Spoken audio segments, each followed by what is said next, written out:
Je suis à la recherche d'emploi.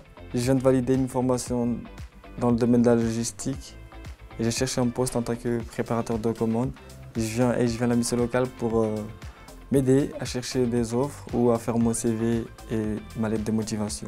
Dans le parcours d'accompagnement du jeune, ce qu'on a mis en place au niveau de la mission locale, c'est des évaluations tous les vendredis après-midi. On a créé une session sur la plateforme Pix spécifique à nos bénéficiaires. Ils répondent aux différentes questions, c'est plutôt ludique et ensuite ils nous envoient leurs résultats.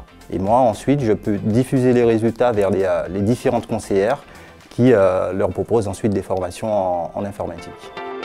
Pour chacun des messages, quel est son objet? L'objet, c'est voiture. C'est un outil informatique qui nous aide à évaluer mes compétences numériques dans différents domaines. On doit faire des recherches en ligne, des informations genre date de naissance. Et on a des fois des questions d'aller chercher des fichiers par mail. Soit j'enverrai un fichier. Le jeune, la plupart du temps, il fait tout directement sur son portable. Mais par rapport aux différentes plateformes, par exemple pour les démarches en ligne et autres, c'est pas toujours évident d'utiliser le portable. C'est vrai qu'on a pu constater que la plupart des jeunes, sur le fait de télécharger un document, c'est vraiment plus compliqué pour eux sur smartphone que sur un ordinateur portable par exemple. Donc le rôle du formateur sur cette plateforme Pix, c'est surtout un accompagnement avec l'apprenant, accompagner le jeune pour qu'il comprenne la question.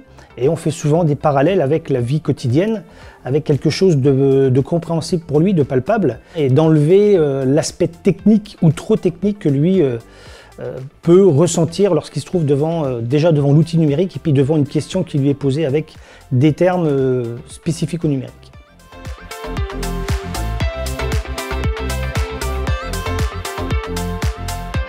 Ça m'aide à faire un CV ou à faire des échanges par mail, à traiter des données, utiliser un réseau social professionnel aussi. Et dans la vie quotidienne, ça nous facilite de faire des choses qu'on peut y faire tout seul.